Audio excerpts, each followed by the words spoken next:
You become what you think.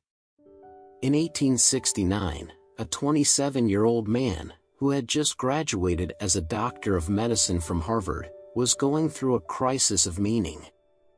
This was not the first time he dealt with adversity. Throughout his 6 years in medical school, his education was interrupted by different illnesses and bouts of depression. But this time, it was worse. He even contemplated suicide for months. The young man's name was William James, who later became the leading psychologist in America and one of the founders of the philosophical school of pragmatism. It took James 3 years to overcome depression. Something he did by himself. To be clear, James wasn't just feeling down. John McDermott, editor of the writings of William James, wrote about the severity of his mental state. James spent a good part of life rationalizing his decision not to commit suicide. During this time, James also had panic attacks and hallucinations. This wasn't new to him. His father faced the same agonizing things years before him. This feat made James believe that his condition was biological, and therefore something he couldn't overcome. But in 1870, James made a psychological breakthrough after reading an essay by Charles Renouvier, a French philosopher. In his journal, he wrote, "I think that yesterday was a crisis in my life. I finished the first part of Renouvier's second essays and see no reason why his definition of free will, the sustaining of a thought because I choose to when I might have other thoughts, need be the definition of an illusion. At any rate, I will assume for the present, until next year, that it is no illusion. My first act of free will shall be to believe in free will." This realization is at the core of pragmatism, the school of philosophy that James and Charles Sanders Peirce founded, years later. James realized that we have the ability to choose one thought over the other. In other words, we can control what we think. However, James doesn't say we can control our consciousness. When we sit down and observe our thoughts for a few minutes, we will notice that a lot of things flow through our mind. The thoughts are just there. Nothing we can change about that. But since we have free will, we can decide which thoughts we focus on. Hence, we can influence the direction of consciousness. This realization is critical to the way we live. It's the difference between I can't help but feel this way and I feel this way because I decided to feel this way. The emphasis is on deciding. And that's what this book is about. With practice, you can get better at controlling your thoughts so you can decide what you think. And with better control over our thoughts, we can improve the quality of our lives and the outcome of our careers. That's my proposition in this book. You have the ability to decide what you think. And since the result of your life depends on your thoughts, I think it's the most important thing in life. When we improve the way we think, nothing is impossible to achieve. That simple realization changes everything. Many great thinkers have written about the importance of thoughts. But William James' godfather, Ralph Waldo Emerson, who also inspired James a great deal, put it most simply, you become what you think about all day long. I believe that's true. But we must realize that actions follow thoughts. That means you can't change your actions without changing your thoughts. Let's start. Why do we need a book on practical thinking? The human brain is the most important tool we have. It's more important than any technology, device, or instrument. Robert Greene, the author of Mastery, put it best, if there is any instrument you must fall in love with and fetishize, it is the human brain, the most miraculous, awe-inspiring, information processing tool devised in the known universe, with a complexity we can't even begin to fathom, and with dimensional powers that far outstrip any piece of technology in sophistication and usefulness. However, there's one problem. We're born with this great tool, but we don't know how to use it properly. We're highly impractical beings. We think that we're good thinkers, but research paints a different picture. We think we make practical decisions that we base on logic.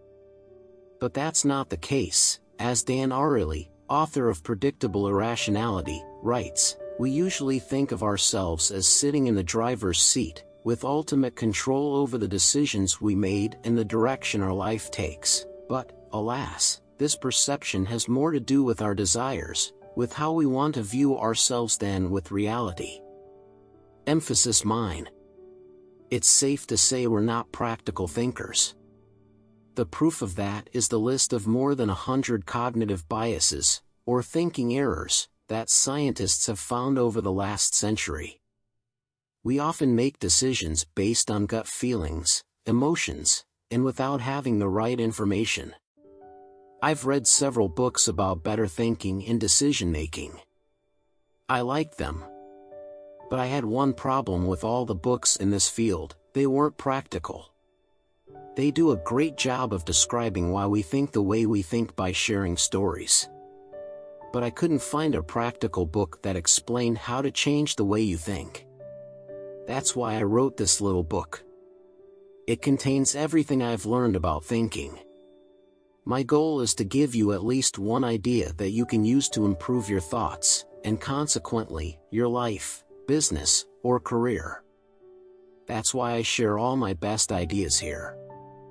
I wrote Think Straight in a way that you can read it more than once. And I hope this book serves as an anchor to you, especially during trying times. To keep this book practical, I combine theory, stories, and personal experiences to share advice you can apply, or not. The first idea I want to share is that these types of books only work if you're open-minded. If you think that's not you right now, I can save you an hour of your life. Just get rid of this book. Burn it, ask for a refund, give it away, whatever. No matter what you do, decide clearly, use it or leave it. Use what works. I'm not a neuroscientist, psychologist, philosopher, or any type of expert on the topic of thinking. I'm a person who has lived his entire life under the impression that you can't control your thoughts. That way of thinking didn't serve me well. I was happy one day, sad the next. I got angry easily. And I couldn't find solutions to simple challenges I faced in my career, business, and relationships. But through experience, journaling, reading, and a lot of introspection, I've found a way to get better at thinking. How do I know I'm better at thinking than before? I'm no longer a slave to my thoughts, and I'm much happier because of it. I use my mind, and it's no longer the other way around. To me, that's the definition of better thinking. It has nothing to do with how smart you are or how many mathematical equations you can solve. It's about using your mind to get what you want. I don't pretend to have all the answers to thinking better, though. However, I do have the answers to how I've used nothing but my thoughts to live a happier, healthier, wealthier, and more meaningful life. I'm the living proof of the change your thoughts, change your life idea. Only 3 short years ago, I was stressed out of my mind, gave up my entrepreneurial desires, and hated my life. I felt stuck. But I don't want to be too dramatic about my situation. I think we've all been there. And if you haven't felt stuck in your life, it's only a matter of time before you will. It's a natural part of modern-day life. I'm not trying to scare you, though. But you know how all these self-help books go, right? I was down and out. I lost all my money. I was depressed. My life sucked. But then I discovered X. And then my life changed. X is, of course, the idea they want to sell you. Since I'm honest with you, I'm no different. For example, in this book, I want to sell you on the idea of useful and useless thoughts. But there's a difference. I'm giving you my perspective, nothing more. It's up to you to decide what you're going to do with it. John Dewey, a pragmatist, and one of the fathers of functional psychology, famously said, "The true is that which works." But that doesn't mean we should believe everything we hear or read. That makes us delusional. If we want to think straight at all times, we must stay grounded, look at facts, listen to other people's perspectives, and only then draw practical conclusions. Clear thinking requires training. I view the mind as a muscle that requires regular training to keep strong. One way to train your mind is by learning new things. But I always thought that learning ends when your education ends. For some, that's when they leave high school. For others, it's when they get their bachelor's or master's degree. During our time in school, we learn new skills, ideas, and theories that change the way we think and operate in the world. But once we've established a way of thinking, we hardly change it. We prefer to entertain the same thoughts because they give us a sense of familiarity. We've learned that novelty is a scary thing, so we do everything to avoid it. We're creatures of habit who prefer relaxing our mind instead of straining it. "I need to relax and watch something on Netflix," is something I hear almost everyone, of all ages, say these days. I've said it myself as well. That makes me wonder what we need rest from. From the repetitive tasks we do at work? From the familiar thought patterns we have? If you really think about it, we hardly strain our minds unless there's a specific reason, like a test or exam we have to take. Otherwise, we often think, what's the point? Well, the point is to train your mind just like you train your body to keep fit. You don't go to the gym for 4 years and quit for the rest of your life. So why don't you exercise your mind the same way you do your body? What's more, the mind is the single most important tool you have. And if you want to use that tool properly, you must train the mind.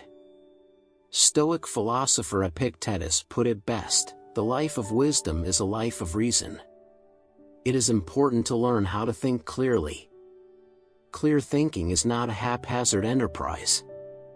It requires proper training. The problem is that we don't know how we must get proper training, as Epictetus put it. For most of my life, my thoughts were out of control. I never thought about thinking. If you asked me to draw my thoughts, it would look something like this. That mess you see up there is how the inside of my mind looked like. It was pure chaos. Just a mush of positive, negative, sad, happy and, above all, confusing thoughts. I always thought to myself, why can't my brain stop? Where's the pause button? Looking back, I didn't know how to use my brain as the wonderful tool it is. From chaos to clarity. In 2014, I moved to London from Leeuwarden, the Netherlands, the city where I grew up. I went from a city with 100,000 people to a city where 7 million people live. Things were harder than I expected. Especially when it came to finding a place to live. After doing research and talking to my new coworkers, I learned that it was almost impossible to find an apartment in a short period without getting ripped off. Instead, I decided to rent a room, which was a lot easier, for 3 months. And I decided to explore different areas in London that were within an hour commute by public transportation to my work. That was my plan. And everything went well. At first. After 2 months, I found a small and affordable one-bedroom apartment in Earlsfield, in southwest London.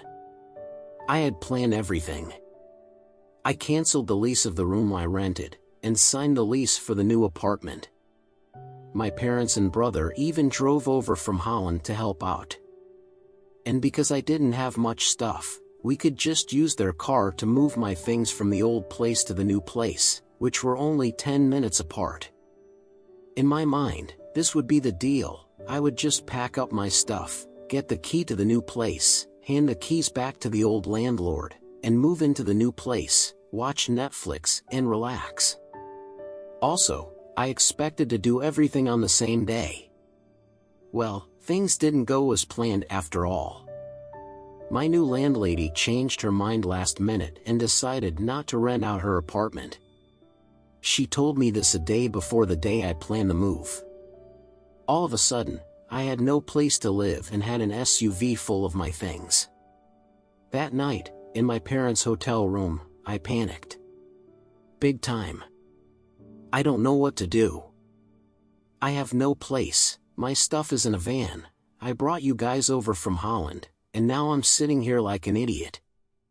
I continued blaming myself for the rest of the day and evening. You're probably thinking, really? Yes, looking back on this, I can't help but think that I may have acted a little bit too dramatic. Well, let's just call it like it was. I was overdramatic. And not just a little. That's exactly why I picked out this example, because it shows how stupid I was in my thinking. I spent so much time in my head that I had lost sight of the situation. I wasn't thinking clearly. And for what? Some first world problem? Come on. The next day, I woke up, and with the encouragements of my parents and brother, I decided to stop feeling sorry for myself and to start finding a solution instead. I said to myself, think straight. I knew I had to replace the mess with clarity.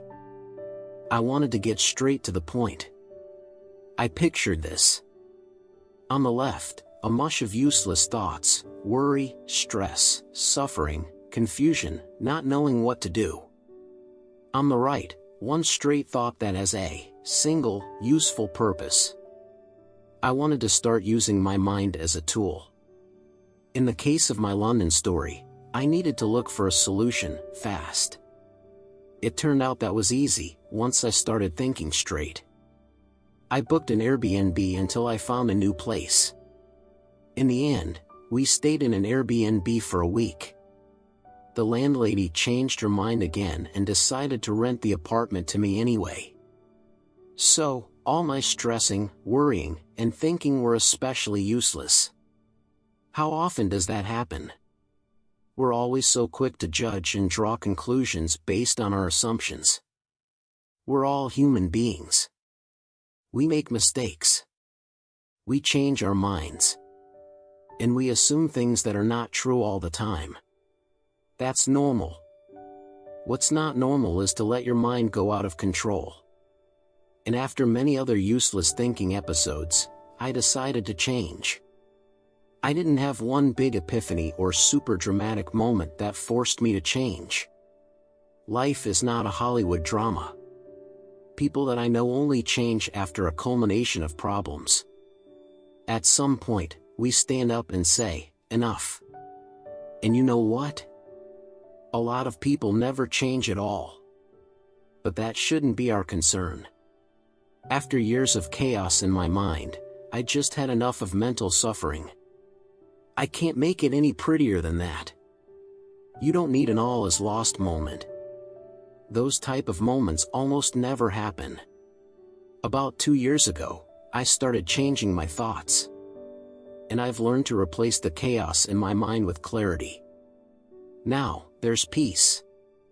In the rest of this book, I'll share with you exactly how I did it. But first, I want to share a brief history of thinking. Very brief history of thinking. Thoughts are important. But not all thoughts are equal. The quality of your thoughts matters the most. Roman emperor and Stoic philosopher Marcus Aurelius said it best, the universe is change, our life is what our thoughts make it. A quick look at our surroundings shows us that life is changing faster than ever. Jobs disappear, smartphones turn you into a zombie, education costs you thousands, the cost of living increases rapidly, salaries don't, you have less time for yourself, and so on. Life changes so fast that it seems like you wake up in a new world every day. What do your thoughts make of that? If you're anything like me, these developments cause a lot of thinking, aka worrying and uncertainty.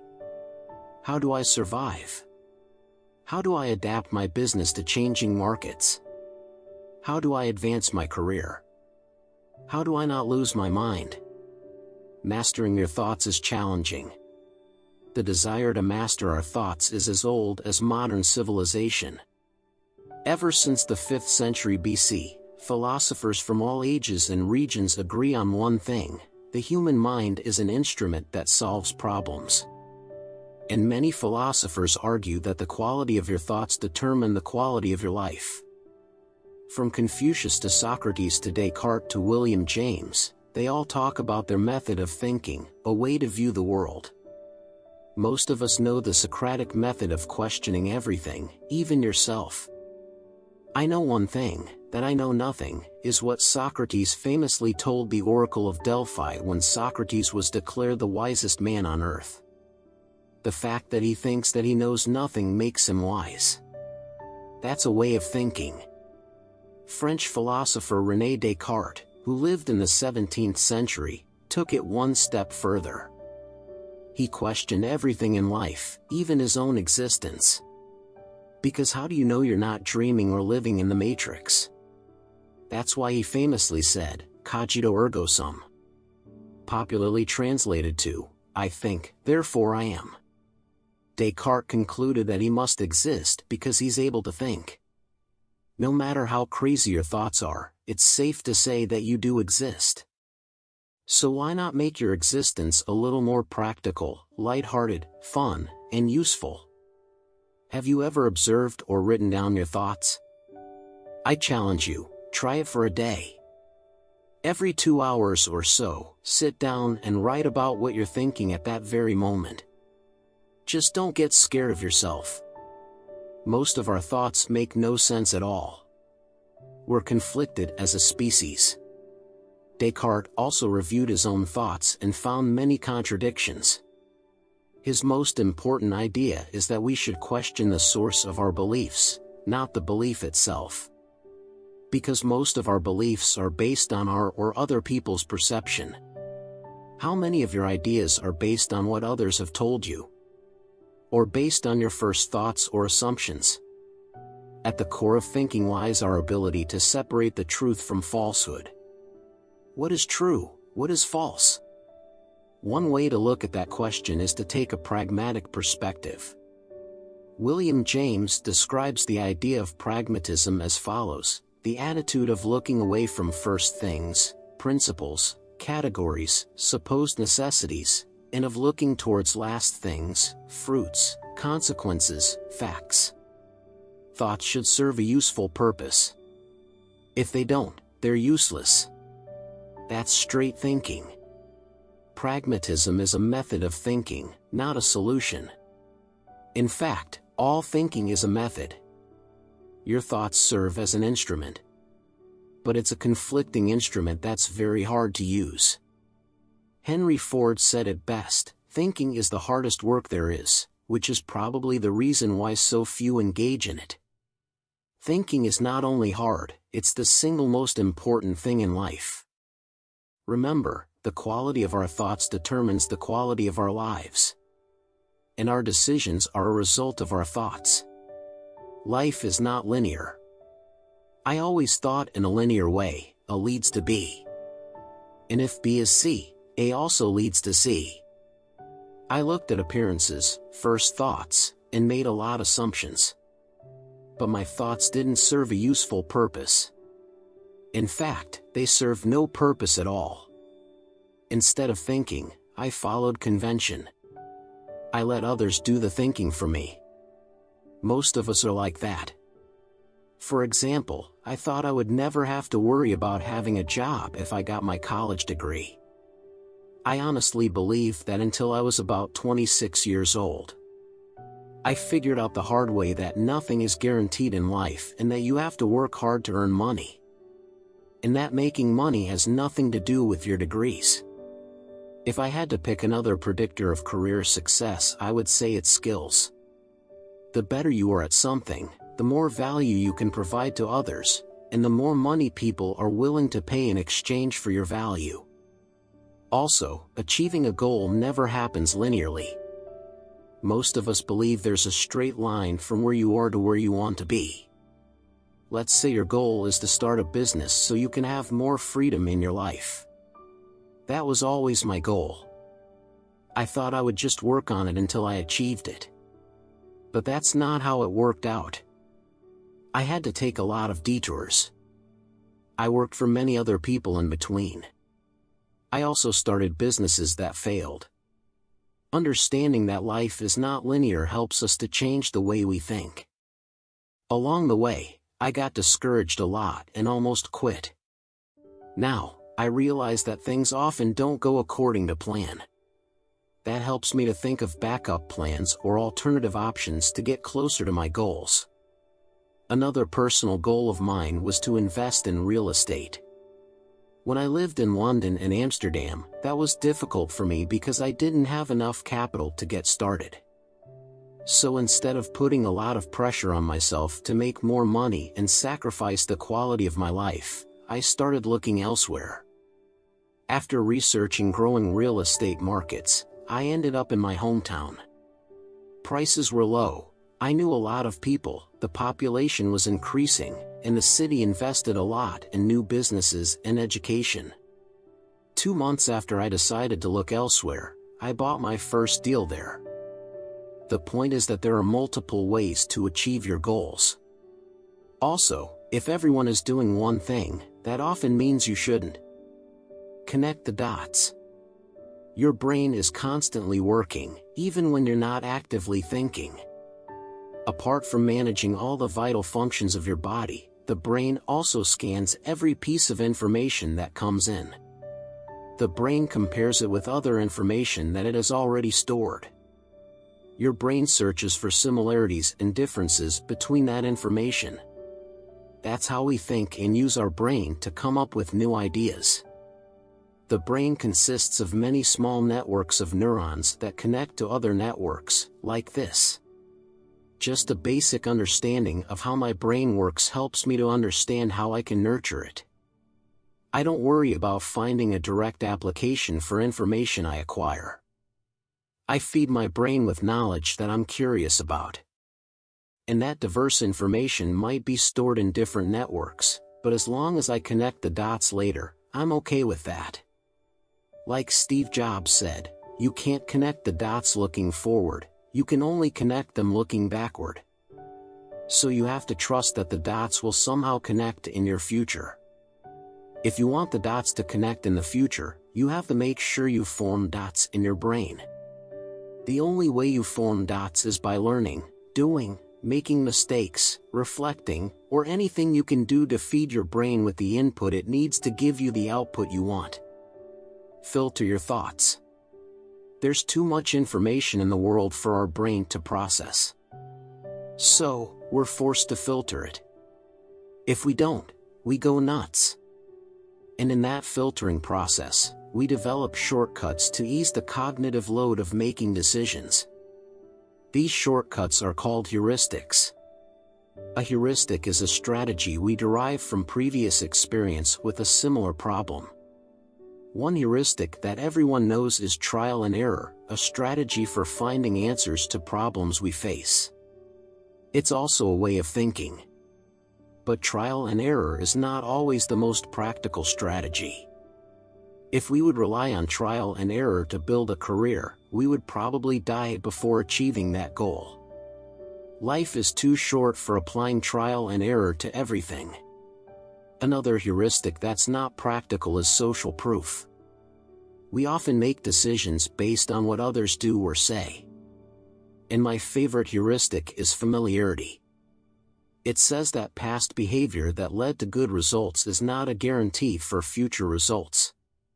The familiarity heuristic also explains why we favor things and places we know over novelty. It's one of those things we see every day. We eat the same things, we walk the same route, we make the same mistakes, and we complete the same tasks at work. Over and over again.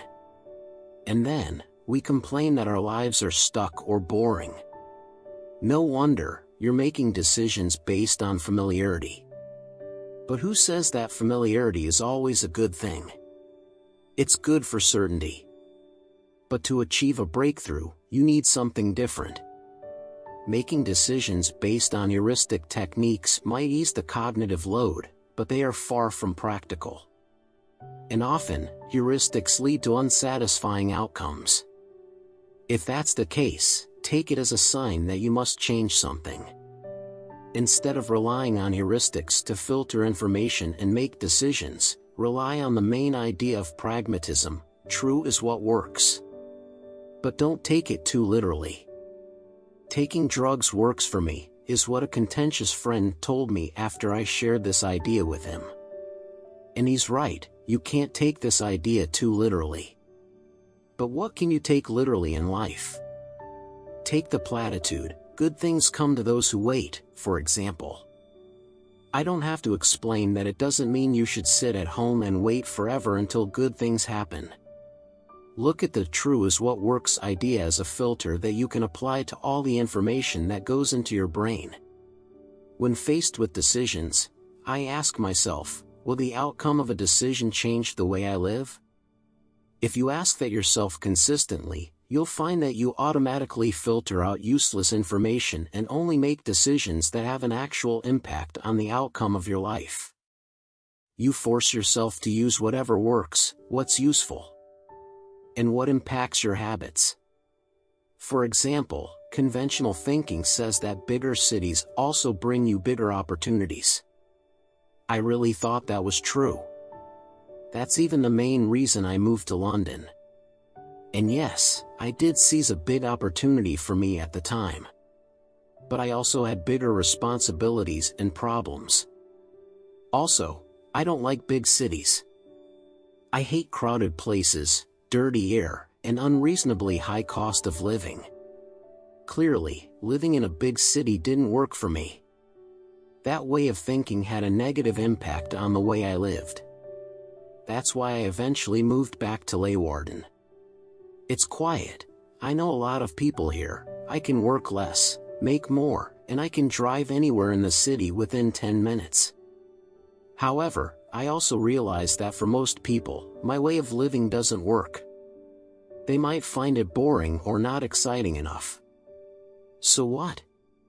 Do what works for you. Stop thinking. Thinking is difficult. I never knew how to stop. It's easy to stay inside your head for hours, especially when you're in bed at night. But I can confidently say that 99% of all my thoughts in the past have been useless. I didn't do anything with my thoughts most of the time. I didn't solve a problem. Nor did I try to understand difficult ideas or concepts from books. I spent a lot of time in my head doing this. I called that thinking. But it was more like worrying, stressing, freaking out, call it whatever you want. I call it a preoccupied mind. And with what? And the list goes on. I wonder what my boss thinks. What happens if I screw up and lose my job? I think he doesn't care about me. I just keep failing. Does she love me? Why does my life suck? Why is my life awesome, and other people's lives are not? I don't care about my job. Is there something wrong with me? I can't finish anything. What's wrong with me? I want to quit. I just have one question for you. What's the practical use of the above thoughts? Yes? I'm waiting. Still no answer? Exactly. Those type of thoughts are not helping us. But we all have them. So how do you get rid of them? Well, I've learned that you can't get rid of them. Remember? We can't control our consciousness. We can only control what thoughts we follow through on. You only have to be aware of your thoughts. Acknowledge them. But never blame yourself or say, "Why do I have these thoughts?" No one has the answer to that. It's better to be aware of your thoughts and decide what you will ignore, and what you will give importance to. For example, the thought of quitting whatever I'm doing in my life has been on my mind as long as I remember. When I was in high school, I wanted to quit and just find a job. When I played basketball, I wanted to quit, and later did quit. I can go on and on until I reach the present. No matter how much I love what I do, the thought of quitting and just walking away shows up in my mind at least 3 or 4 times a month. In the past, those thoughts cost me many nights of sleep. About 2 years ago, I had enough. I wanted to quit thinking. So, I started becoming aware of my thoughts instead of always acting on every single thought I had. You don't control me, I would say to myself like a weirdo. But it works. I'm much calmer and happier because of it. When I want to quit, I still listen to it because sometimes it is a sign. But more often, it's just fear. And I refuse to surrender to it. And neither should you. Inside your control versus outside your control. If you want to have useful thoughts, here's a rule of thumb: only think about things you can control. That automatically eliminates about 99% of your thoughts because there's very little you control in life. Only focus on what you control. Things like your desires, actions, words, intentions. What's a useless thought? Anything out of your control and without a useful purpose. Do you ever think about the past? That's the perfect example of a random thought that lacks a purpose, unless you're reflecting on a past decision or mistake you made. In the case of reflection, you're doing something useful. But other than that, every thought about the past serves no purpose. From that point of view, it's useless. Ever fantasize about the future? That's also useless. I've discovered 2 main types of useful thoughts. Thinking about how you can solve problems. A problem is just an unanswered question. Put your brain to use and think about how you can solve problems. There are a lot of those on this earth. Understanding knowledge. That means this: try to internalize knowledge and think about how you can use that knowledge to improve your life, career, work, relationships, etc. That's it. You can ignore every other thought. If you're constantly thinking without a useful purpose, it's because you haven't trained your mind yet. You have to get out of your head. If not, you'll go mental. Everyone will. No exception. Ask yourself, is that worth it? Do you really want to waste your time, energy, and life on useless thinking? You and I both know the answer to that. Commit to stop thinking about useless things. Start taking control of your mind. All that worrying about the past and the future is not going to help you. It never did. And it never will. Don't trust your mind. Have you ever made a decision that seemed illogical looking back? We're very illogical beings. Every person creates their own social reality. The way you view the world is completely subjective because we all have cognitive biases. The concept of cognitive biases was introduced in 1972 by 2 psychologists, Amos Tversky and Daniel Kahneman. A cognitive bias is a systematic thinking error that impacts judgments, and therefore, our decisions. My favorite cognitive bias is the attentional bias. It's scientific evidence for the idea that your life is a result of your thoughts. The attentional bias states that our perceptions are affected by our thoughts. And naturally, our perceptions determine our actions and decisions, which make up our lives. If you have negative thoughts, you also have a negative perception of life. That's what it says.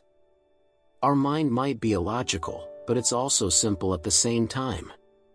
Take one of the most well-known cognitive biases, the confirmation bias. It explains the behavior of confirming our preconceptions. If you believe in something, you will try hard to find information, clues, and signs to back that up.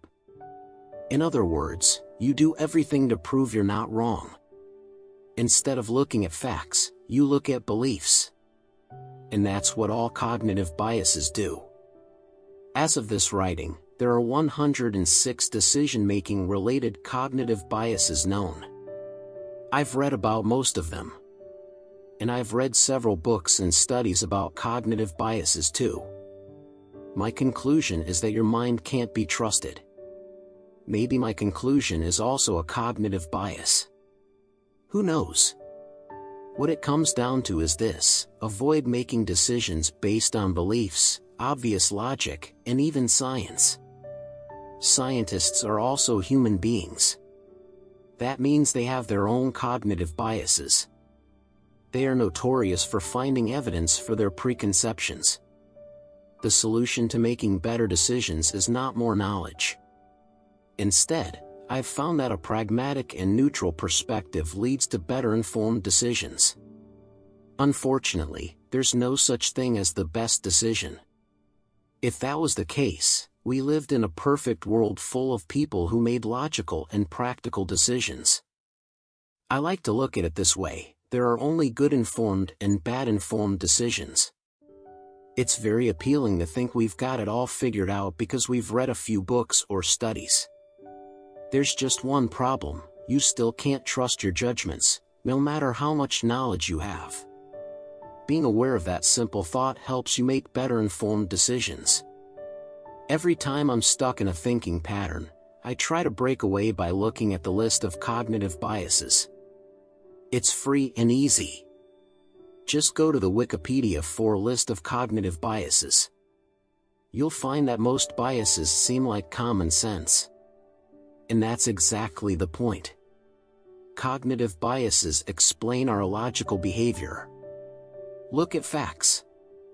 I hate assumptions. And yet, I assume things all the time. When someone doesn't answer my email, I assume they don't care. When someone apologizes, I assume it's not genuine. When I have a headache, I assume I'm ill. I know I'm not practical because assumptions are not facts. If you want to think straight, you discard all assumptions, and only look at facts.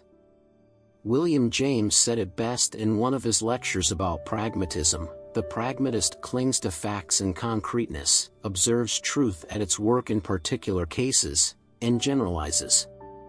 To make things simple, let's look at two ways of making a decision.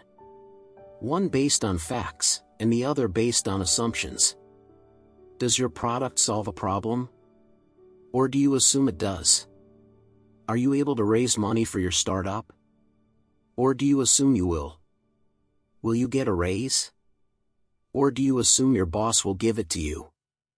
Is the sale a done deal? Or do you assume your client will sign? Do people like your art? Or do you assume they do? I like to avoid assumptions as much as I can. I prefer to look at facts and then draw conclusions. What if you can't rely on facts? Well, sometimes you just can't find facts, or you have to make a quick decision. In those, very rare, cases, I prefer gut feeling. Whatever you do, never waste your thoughts on other people's ill-informed opinions and guesses. True versus untrue. In the previous chapter, we talked about looking at facts. But are facts also the truth? The answer is no.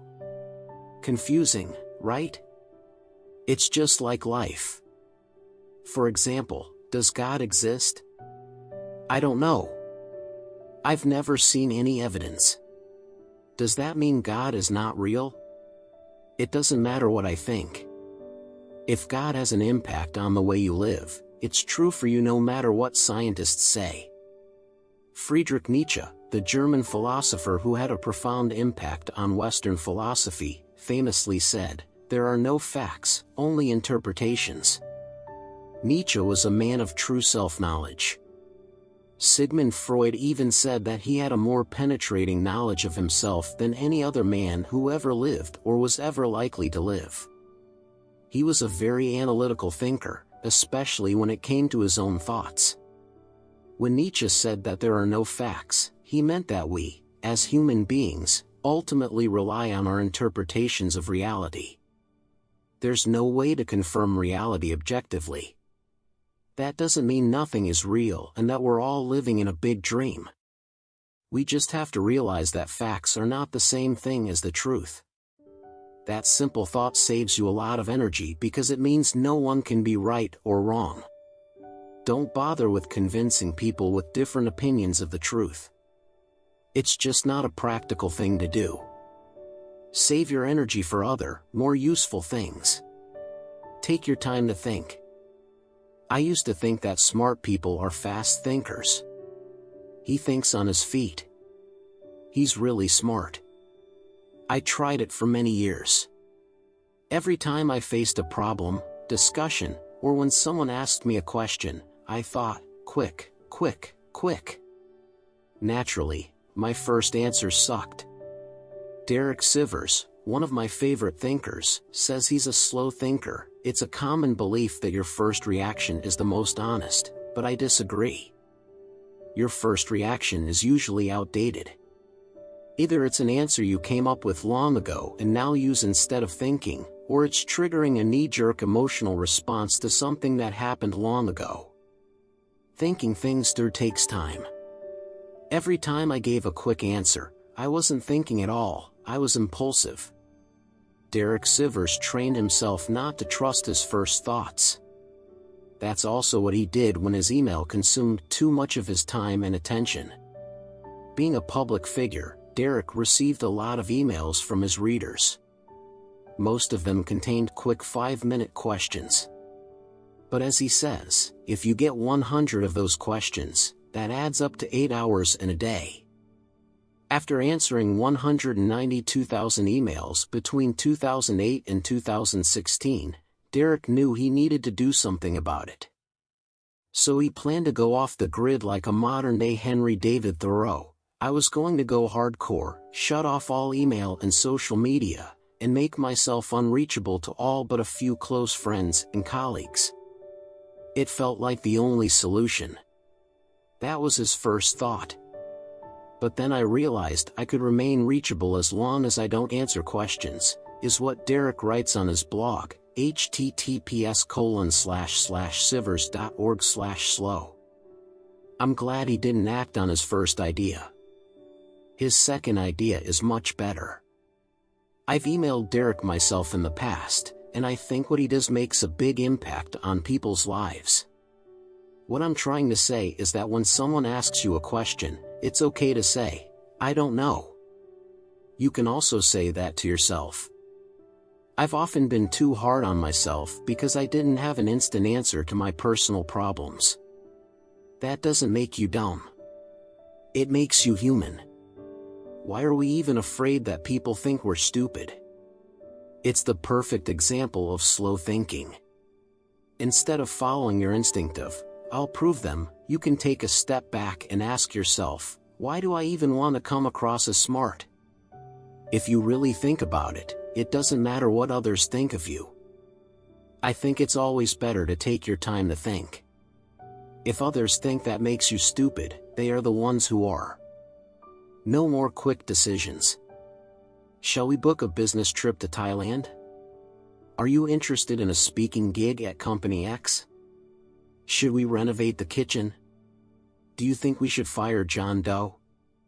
How about hiring another sales executive? Just a few questions others have asked me recently. And you know what? Just as I like to take time to think deeply about my challenges, I also take time to think quick decisions through. Every time I said yes to a speaking gig, interview, or giving a seminar, I didn't think about it for long. When things are in the future, we're more likely to say yes. That trip is planned for September. It's now March. That's ages from now. And without thinking about it, you commit to a 5-day business trip or family vacation.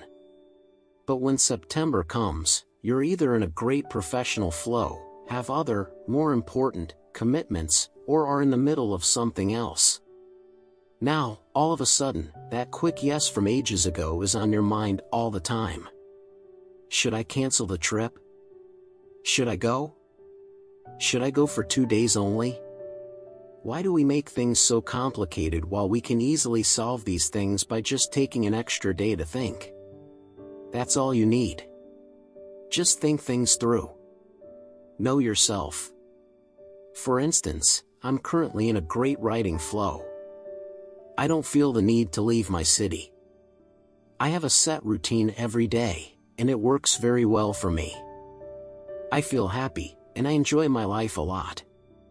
When I go away for even a weekend, my whole routine can be messed up. And then I need another 2 weeks to get back to my old self. However, I don't always have this mindset. Right now, I'm working on this book, opening a new office, and buying a new apartment. I'm focused on a few important things. But other times, I'm more flexible and actually do like to travel, visit friends, business partners, and live a looser lifestyle. That's why I now take more time to make decisions. Instead of following my first thought, I say, please give me a day or two to think about it. That's all you need. Release your mind. Once I changed my perspective on life, I started straining my brain every single day. I started reading 2 hours a day and taking extensive notes of the things I learned. I also started writing articles to share the ideas I learned. In the beginning, I felt like a new world opened up to me. I couldn't get enough of learning more. I bought new books every week and devoured every piece of new knowledge I could get my hands on. But after a few weeks, I had a mental breakdown.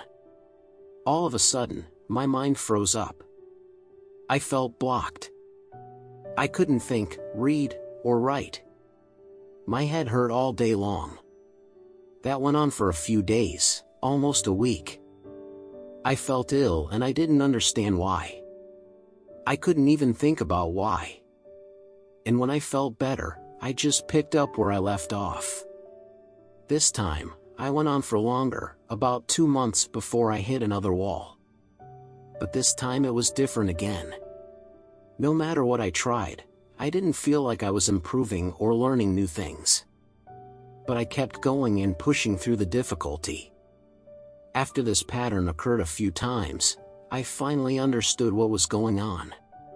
Training your mind happens in stages, and before you can move on to the next phase of your learning development, you have to get through a wall. I believe that both learning skills and developing yourself happen in stages. At the beginning of a new stage, things are easy to learn because everything is new. But the closer you get to the end of a stage, things get more difficult. In my case, I got headaches. But I wasn't near the end yet because, after a short setback, I got back at it again. At some point, you hit a big wall. That's the mental breakdown. It's also a point at which you want to give up whatever you're trying to achieve, writing a book, starting a business, changing your career, or leading a group of people.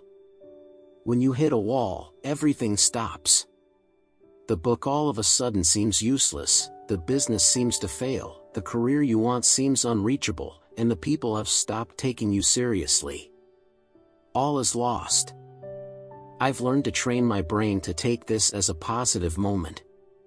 When I reach a wall, I know I'm close to the next stage of my development. Instead of giving up, I'm happy. All I need to do is to take a break, rejuvenate, and let my mind recover. I hang out with my friends. Play some table tennis with my brother at our office. Listen to my favorite artists like Jay-Z, Bob Dylan, Kendrick Lamar, or Bon Iver. Watch movies, a lot of them. I just take some time to relax and let my brain get stronger while I'm not thinking or working on anything. And then, I get back to where I left off. I use my energy to break through the wall. And it always works. Draw your thoughts. Before we invented language, we communicated and thought in images. But for many centuries, words have been our primary way to communicate. And that's why we also think in words. When I think, I talk to myself. And when I take notes, I also talk to myself. Create a chapter about drawing your thoughts, is what I wrote in my notebook when I came up with the idea for this chapter. I find that fascinating. One of the best-known thinkers of all time, Leonardo da Vinci, thought visually. How do I know this? I took a look at his notebooks, which you can easily find if you Google them. Here's an example. Now, we don't have to become this great at drawing, but I think we can still learn something. Drawing frees your mind from the constant verbalization. I started drawing the images for my blog posts over a year ago. My drawing skills haven't improved, but my articles have. And one of the reasons is that I take time to think about how I can visually share my idea. I want readers to immediately get what I'm trying to share in the article by looking at my drawings. That's why I think a lot about visualizing an idea. Sometimes I draw a graph, sometimes I emphasize a sentence or word, and I even make simple cartoons. After I make the drawing, I often edit my article to make my idea clearer. And some articles even start with a drawing. This book also started with a drawing. It's the drawing I used in the From Chaos to Clarity chapter. Here it is again. I made that drawing without a purpose. I was just visualizing some of my ideas. One of my ideas is that it used to be chaos in my mind, until I found a way to overcome it. As a result, I think clearly. That's the whole drawing. And now it's a book. Be yourself, not what you should be. Conquer yourself rather than the world. René Descartes. I'd like to ask you a few questions. What are you good at? What are you bad at? How do you learn new things? What are you passionate about? What do you dislike? In other words, who are you? What's your DNA? Sure, biologically we're all more or less the same. We all have organs, bones, blood, nerves. We also all die. Why is self-knowledge important? I never had a clue. In all my years in school, no one ever talked about knowing yourself and why it matters. But it turns out that a lack of self-knowledge is the reason why I made the wrong decisions in my life. The jobs I had. The girls I dated. The things I chased. The decisions I made. The people I spent time with. It didn't match with my strengths, values, skills, and desires. My ex-girlfriend wanted to travel the world and live in different countries. I hate that idea. I want to stay close to my family and best friends. I don't feel like I'm missing out on something if I don't live in other countries. Having a home is what makes me happy. When you're in a relationship with someone who has different values, it's a zero-sum game. One person always loses something. We broke up. I've worked in boiler rooms, selling foolish products to people who didn't need them. Why did I have a job that made me feel bad about myself? I don't know. My best guess is that I wanted the money. I thought that's what you do. But I didn't know myself. Today, I know myself better than I did 10 years ago. And in 10 years from now, I'll know myself better than I do today. Knowing yourself is step 1. Step 2 is acting on that knowledge. Sometimes opportunities come my way and I feel like saying yes too quickly. But I have to take a step back and ask myself, is this really me? Very often, the answer is no. I've found that most things in life are not for me. Most jobs, opportunities, countries, people, parties, lifestyles, books, they're all not for me. It's about finding the things that are for me. Believe it or not, that's a very small list. Take time to reflect. We live busy lives. And sometimes there's no time for thinking. When thinking is not a priority, make it one. If you don't, you'll end up like me a few years ago. I didn't reflect on anything between 2012 and 2015. Result? All of a sudden, I felt overwhelmed and didn't know what to do with my life. I had a true internal crisis on my hands. Since I had no idea what to do, I started reading more books. And I noticed that many smart and happy people kept journals. They also reflected more on their life. More specifically, they reflected on the things they learned, mistakes they made, and the goals they achieved. When I started daily journaling, I began with writing my own autobiography. It's not meant for publication. It's meant for reflection and learning. If you don't know what to write about, write your life story. I'm sure you'll learn more about yourself with every paragraph you write. I journal and make sure to read my notes once a week. That's all I mean when I talk about reflecting. I do it for 3 reasons. It helps me to uncover my mistakes so I can avoid them in the future. It helps me to value my progress when I read my past achievements. To get my thoughts in order so I can second-guess myself. That helps me to make better decisions.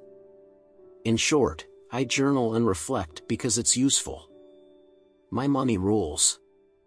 One of my friends told me he hates his job. I asked him why he didn't take any action. "I need the money," he said. I automatically knew that he assumed that the only option for him is to quit. The reason is that we become too dependent on something when we give it too much importance. There's a simple solution to devalue the value of money. I live by these 5 rules. That's what I've done for the past 3 years. And I haven't had a single thought about money. Actually, that's not true. I still think about money. Everybody does. But as soon as I think, I have enough money in my savings account, I stop thinking about money. No matter what happens, if you have enough money to survive for 6 months, you'll figure it out. There's only one condition: invest in your skills. It's naive to think we'll always be able to find a job or make money. It takes effort. But since when is that a surprise? I just make sure I invest my money instead of spending it. Investing money is not only about investing in the stock market or in real estate. I have no problem paying $3,000 for a new laptop because it's a tool I use to do my job, and that makes me money. Also, I'm never cheap when it comes to buying important things. I'd rather buy a good jacket that lasts years than buy a cheap one that I have to replace next year. Simply put, I don't buy things I don't need. I don't need a new iPhone every year. I also don't need $5,000 shoes. But that doesn't mean I own only one pair of shoes. I simply don't buy everything I like. Buying stuff in excess is not practical because I don't have enough space. Plus, I like to train myself to resist things to improve my self-discipline. Remember, money is a replaceable resource. When you're out of it, you can earn it back. You can't say the same for time. Don't spend too much time thinking about money. Don't try to think your way out of everything. This doesn't make sense at first sight, but when you think too hard, you often come up with bad ideas. That's because you can't actively think your way out of everything. We've all had good ideas while taking a shower. That's because we're not actively thinking. It's good to let your attention wander and stop thinking. This is also a part of controlling your mind. You have the ability to decide when you want to let go of your thoughts. Similar to relaxing your muscles when you lay on the couch after a tough day, you can let loose of your thoughts. You can do that in many different ways. Some like to take a yoga class. Others prefer to meditate every day. The medium doesn't matter. I've learned that there are many ways to relax. However, only one thing is critical: you don't need anything to relax but yourself. You don't need yoga, exercise, meditation, music, scents, or whatever it is you think you need. Let go of everything. You can escape your outside world and go inside your mind to find peace. If you can't do that right now, Train yourself. Become aware of your thoughts, observe them, and let them go. That's the whole process. You can do that anytime, any place. You don't need a different scenery or class to do those things. Let go and relax. And do it as often as you think is necessary. You'll find that the moments you're not thinking are just as important as the times you are actively thinking. Be unconventional. I've grown to hate conventional thinking. Not because I want to be different, but because conventional thinking gives you conventional results. I don't like that. And if you liked conventional results, you wouldn't be reading this book. Let's examine decision-making for a second. The most conventional method for decision-making is to create a pros and cons list. Benjamin Franklin is the first who documented this method. He wrote about it to his friend, Joseph Priestley, in a letter to him in 1772. And today, we create these lists all the time. What are the pros and cons of quitting my job? Breaking up with my boyfriend? Taking this job offer? Buying a new car? Starting a business? And then, we take a sheet of paper, draw a line in the middle of it, and start listing the pros on the left, and the cons on the right, or vice versa. Even though I like the simplicity of this method, I stopped using it after one of my friends recommended me to create one of these lists when my first relationship hit a rough patch. I actually made a pros and cons list for breaking up with my then-girlfriend. When I think about it now, I'm ashamed. And it didn't even make any sense because there are always factors that, by themselves, outweigh all of the other factors. Nearly all pros and cons lists for relationships are the same. Pros of staying in a relationship: having someone to share everything with, you can have sex, go on holidays, etc. Cons of staying in a relationship: less free time for myself, getting in fights, going to in-laws, etc. It's always the same. And it's not useful. The same is true for quitting a job you hate. The pro is that you're free from a bad job. The con is that there's a lot of uncertainty. It's time to break free from this conventional thinking. Instead of binary thinking, start thinking more abundantly. It's not this or that in life. You can have this and that. I always thought I had to either quit my business or take a job. Also, many of my friends think you should quit your job to start a business. Whoever said these things?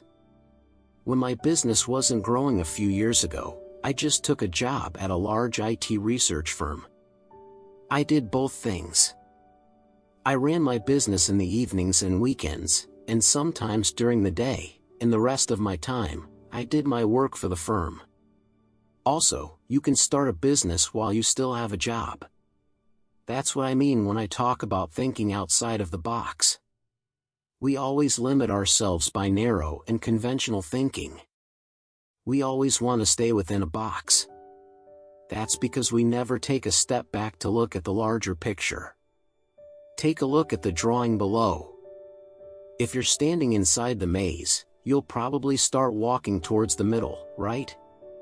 That's what you should do when you're in a maze. However, this maze is different. The prize is not in the middle, it's outside the maze. But you can only see the goal if you take a helicopter view. It's impossible to see the goal from within the maze. And yet, that's how most of us live. We do things conventionally because that's how it's done. When you stop doing things the way they're done, you'll start doing things how you get it done. Don't ask why. I'm a fool with sending emails. Especially when it comes to selecting the recipient. I always type the first letter of a name and hit enter. I trust the computer and never check whether the address I've selected is actually the person I want to mail. I'm lazy. Often, it doesn't matter and I get funny responses back from people. But one time this simple mistake cost me $150,000 in business. I was working with 2 companies on a multi-year consulting deal. Both of my contacts had the same name, let's call them Vim. One Vim was an existing client, let's call him Vim A, and the other was a prospect, Vim B. Both guys wanted the same type of consulting for their companies. But I gave Vim A better rate because he was a loyal customer. However, instead of sending the contract to Vim A, I sent the contract to Vim B. This time, it wasn't an innocent mistake. Vim B previously had seen my proposal, which had a higher total price. But when he saw that Vim A got a lower rate, he was upset. Why does he get a lower rate? Is that how you do business? He decided not to do business with us. I learned 3 things. Always double check. Small things can become big things. And don't play favors. There's no use in asking why I made a mistake. Or why I was always lazy with email. I just was. And I was wrong. There's no way to justify my mistake. Never brush important details off and say, it doesn't matter. Maybe it doesn't matter that you hit snooze every single day, or that you ignore the details of your book, report, or movie. The point is that not striving for perfection becomes a habit. Don't worry about being a perfectionist, there's no such thing. More often than not, people are the opposite. Perfectionism is merely an excuse. In reality, we're scared of what people think of our work. Either way, there's no point in asking why when you deal with obstacles, challenges, or mistakes. Instead, think about what you can do to overcome or prevent the things that are holding you back. Think about the details even more. I overlooked a small detail, and it cost me a lot. But the lesson I learned was more valuable than the business I could gain. Details are probably the most important thing in business, work, sports, art, and life in general. The devil is in the detail. It's one of my favorite platitudes. But I never followed the advice in the past. The main reason was my impatience.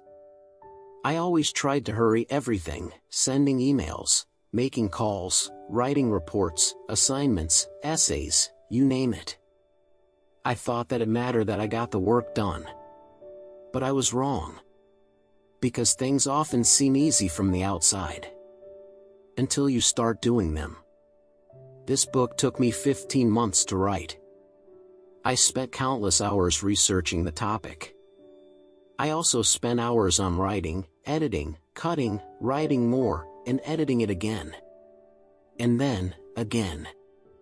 I also changed the title 3 times, and the subtitle even more than that. My first title was The Art of Practicality. I initially liked it a lot because it sounded familiar. But as I started writing a book about thinking, I also applied the methods to my own book. So I thought, what does the art of even mean? I didn't have a good answer. I took that as a sign that I needed to change the title. You know what's funny? My second title was The Power of Pragmatic Thinking. Like a genius, I came up with another generic title, which was even longer than the previous one. Do you know how many books start with The Power of? A quick book title search on Goodreads with The Power of gave me 83,895 results. That's a lot of books with those words in the title or subtitle. One of the things I've learned about writing books is that you must stand out somehow. No one cares about a better book on thinking. Instead, it's likely that you picked up this book because you expected something different. But with the previous titles that I had drafted, I knew no one would think it'd be different. 2 weeks before I published Think Straight, I started promoting it on my site and social media. And quickly, my readers became excited. Soon, emails like these came pouring in. Can't wait for the book. Well done. I am so excited to read your new book. What a determined person you are. I look forward to Think Straight. I love my readers. That's why I put in a lot of time to get the title right. At that time, no one had read the book. But based on the title, readers were already excited. And that was my goal. To everyone who emailed me before the launch, I hope I delivered, winky face. Thinking about details is nothing more than doing your job. If you're a writer, your job is to write the best book you possibly can. If you're a designer, your job is to create the best design you can. You're not here to write one book and call it quits. Or to design one product and retire. If you want to grow, financially, spiritually, mentally, you must revisit the details all the time. Never underestimate or overlook details if you want to do a job right. And if you don't, it's better not to do it at all. Take thinking out of the equation. I don't want to become someone who only thinks and never acts. In fact, the only reason I think is that I want to do more with my life. I like to get more out of it because it gives me satisfaction. That's why I don't like to think on an average day. Sounds paradoxical, right? You say you should think better, but now you're saying you're thinking less yourself.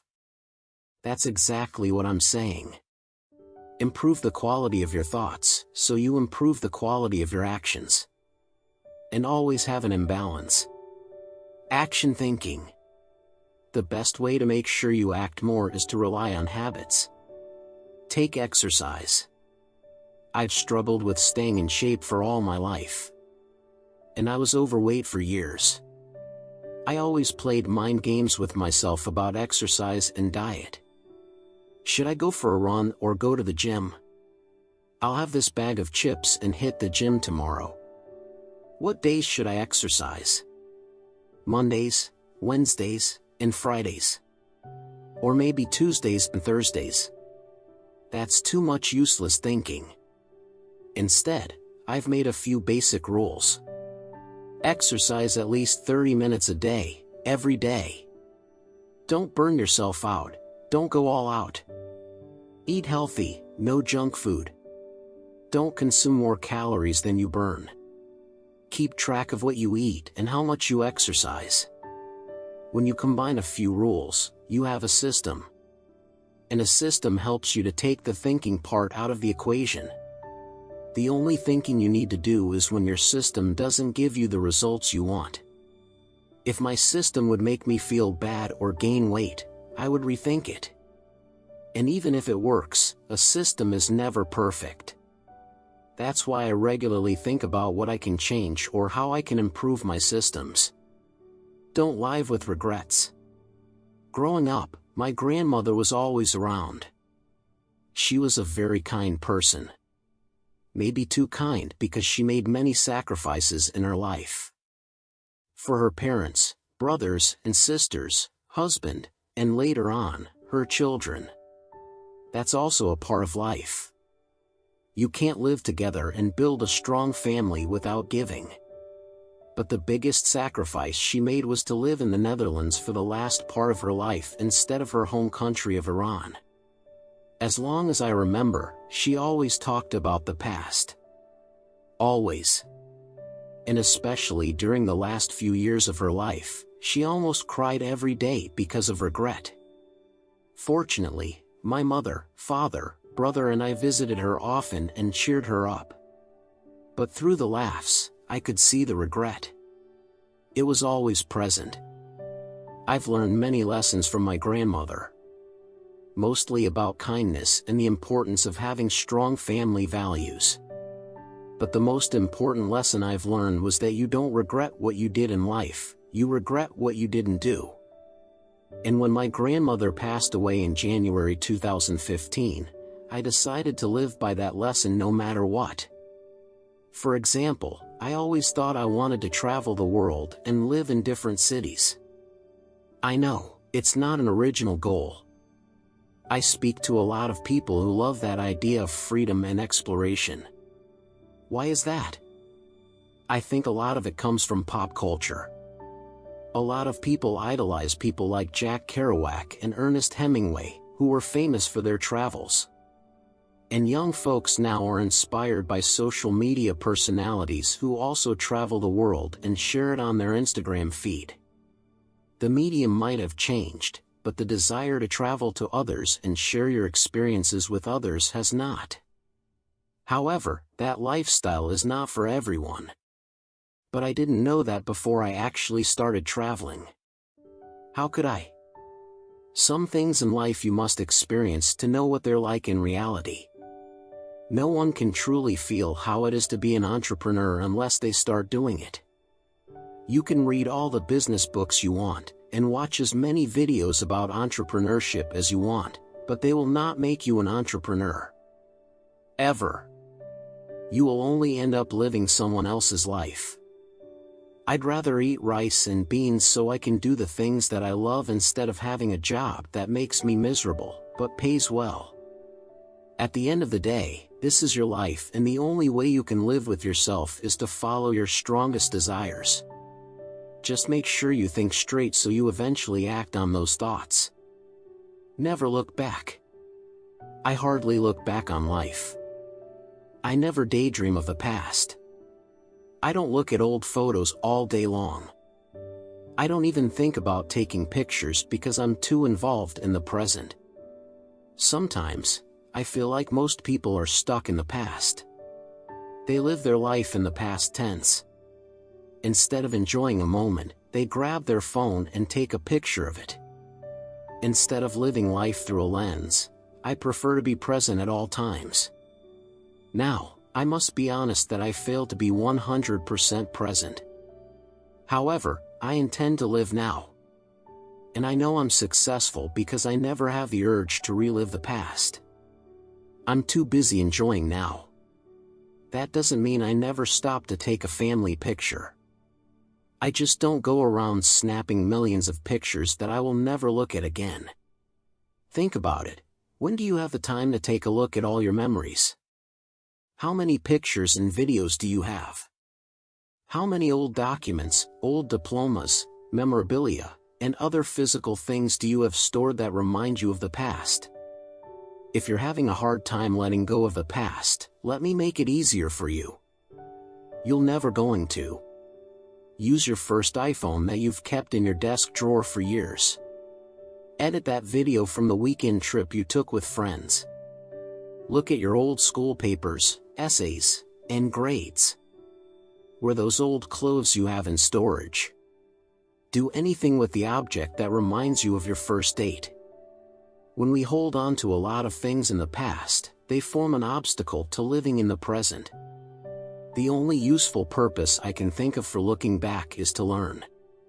You can draw many lessons from looking at your past. That's why I like to journal. I regularly go back to my journal entries to understand my thought process at the time. Especially when something doesn't work out the way I want, I go back and try to understand why. For example, in 2017, after 2 years of regular blogging, and building up a newsletter with more than 22,000 members, I decided to start a paid membership site. Before I started the membership site, I contemplated it excessively. If I get 1,000 readers to support me with $5 a month, I can make a living off writing, training, and helping others. The paid members will get exclusive content from me. That's a good value proposition. That was my thinking process. I came up with the number 1,000 because of Kevin Kelly's seminal article, 1,000 True Fans. I also studied how other bloggers started their membership sites. Everything looked good on paper. And I had sold hundreds of online courses before that, so I knew people valued my work. But things didn't turn out as I expected. After a month, 78 people signed up. After 6 weeks, I pulled the plug on the membership site. Many of my friends, colleagues, and even paid members told me I stopped too quickly. Maybe so. However, I'm not the type to quit when things are hard. I've thought about quitting education many times during my 5 years when I was getting 2 degrees.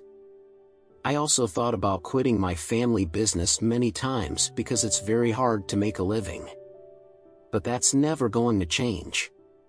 No, instead, I quit my membership site because I thought straight. At this rate, it takes me more than 12 months to get 1,000 paid members. Plus, within the first month, half a dozen people canceled. So if I take cancellations into account, it will take me even longer. Also, during the past 6 weeks, I've felt an obligation to provide exclusive content to my paid members. I want them to get something out of the membership. That pressure costs me a lot of time that I could spend on growing our family business or my coaching practice. All in all, a membership site is not the right strategy for me.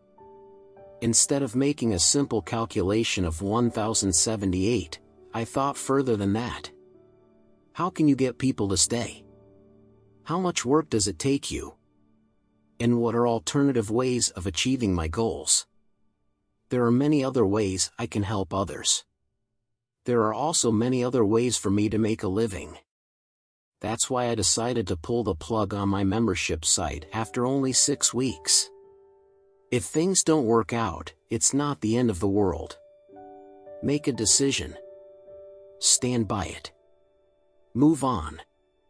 And only look back to learn. When I look back on my experiment with starting a membership site, I could have easily prevented myself from wasting a lot of time. It took me about 3 months to create the membership area, create content, write copy, etc. Before I started, I knew that it would take time to run a membership site. Remember the chapter about details? If you want to do a job, do it right or not at all. In this case, I should have done nothing at all. Why? Because I spend too much time on running my family business, writing articles, books, creating courses, and consulting. From looking back, I've learned that I can only take on one big project per every aspect of my life. So yes, look back, but don't stare for too long. Life happens now. Spend your time well. Time is limited. Sooner or later we all figure that out. And once we do, we start being more conscious of the way we spend our time. Thinking is a double-edged sword. It can help you, but it can also destroy you. The outcome depends on how you use your thoughts. Your mind is an instrument, nothing more, nothing less. In this book, I shared how I've learned to use my brain more effectively. Sometimes you have to think differently, and there are times you must stop thinking altogether. It's up to you to decide when you should deploy which method. But no matter what you do, don't spend too much time in thought because that's a waste of life. At the end of the day, thinking by itself is useless without action. But like we talked about earlier, action follows thought. Effective thoughts? Effective actions.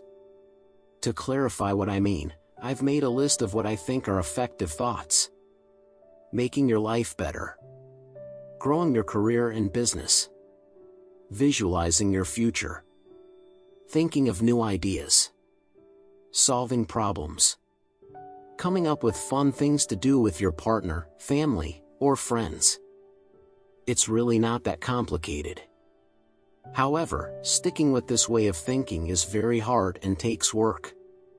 Don't expect to become a practical thinker after reading this book only once. Like any skill, better thinking requires daily practice. I do that by looking at everything that happens in my life as an exercise for thinking better. Because if I don't, I start wasting my time on useless things like complaining, feeling sorry for myself, and not enjoying my life. We're collectively thinking so much we're missing out on life. And it has nothing to do with fancy things other people do. We all know that the beauty of life lies in the small things. Did you notice the sunshine this morning when you woke up? Or the raindrops? Did you notice the smell of your coffee? Did you feel the texture of your cereals? If your answer is no, you definitely need to get out of your head. Stop thinking and start feeling. Inner calm. There's only one end goal to all of this: inner calm. No matter what you experience in life, and no matter what happens to you, your mind should stay calm under all circumstances. That's the ultimate prize in life. Mastery of the mind means that we control our mind. Remember, you can only achieve that through daily practice. Some people call it meditation and others might call it mindfulness. No matter what you call finding inner calm, please don't overcomplicate it. You don't need a $10,000 course to learn how to find some peace inside your head. Just sit down, be one with your thoughts, observe them, and then ignore them. That's all there is to meditation. I meditate all the time, when I walk, exercise, write, wait, sit, lay, whatever. I can always find the time and energy to go within myself to find peace. I don't need anything to do it. That's important to realize. I've said it before, but it's so important that I'll say it again. You don't need a yoga mat, music, or teacher to help you control your thoughts.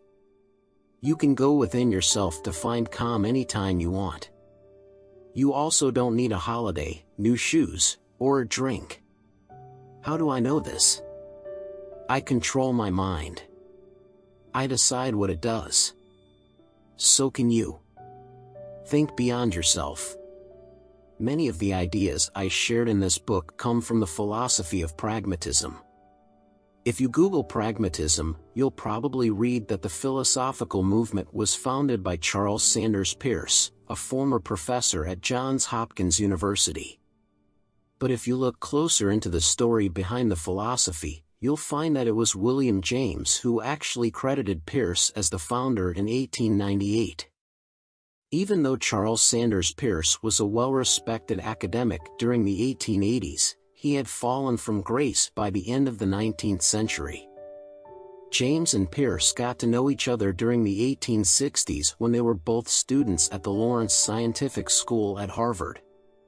Peirce, once considered as a prodigy of mathematics and logic, went on to become a professor at Johns Hopkins University.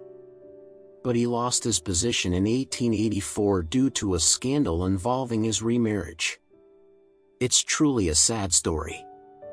Peirce's first wife left him in 1875, and shortly after that, he became involved with another woman, while still being legally married. However, his divorce became final 8 years later. During those 8 years, he lived with a woman he was not married to. Apparently, Simon Newcomb, who was Peirce's colleague, told on him. Consequently, he was let go in what became a public scandal. Sadly, Peirce never found academic employment again and lived in poverty for years after he was fired. Peirce even lived and slept on the streets of New York City for years. No one helped him, except for his old friend William James. After James overcame his depression in 1870, he started building a body of work that, more than a century later, remains relevant. James became a Harvard professor and an academic celebrity due to the publication of his book, Principles of Psychology. A book that took him 12 years to write and was published in 1890. In contrast to his friend, James' career was on the rise for years. And out of nowhere, in 1898, William James credited the principle of pragmatism to the forgotten Charles Sanders Peirce, in a lecture called Philosophical Conceptions and Practical Results. Pragmatism means that one must look at the practical value of ideas. James believed scientists wasted their time on abstract ideas and theories that had no impact on people's lives. Would you change the way you lived if a scientist proved how the earth was created? Louis Menand, author of Pragmatism, or Reader, says of the principle of pragmatism that, we can never hope for absolute proof of anything. All our decisions are bets on what the universe is today, and what it will do tomorrow. Regardless of what people think of pragmatism, one thing is sure: William James did a favor to Peirce by crediting the philosophy to him. And that is exactly what makes James great. He didn't strive to take credit for something that he created. Because without James' actions and promotion of pragmatism, the philosophy wouldn't exist and Peirce would be forgotten. By that act, James did something meaningful. He helped a friend. Peirce gained some respect and even wrote several papers in his last years. And from all the wisdom of James, that's the most important thing I've learned. William James himself once said, "The greatest use of a life is to spend it on something that will outlast it." Practically speaking, there's no purpose to doing something that outlasts you. You won't be there to see it anyway. But that's not the point.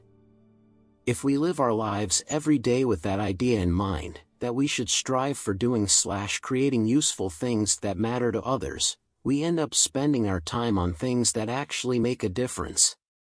When you do that, life automatically has meaning, to everyone. The end.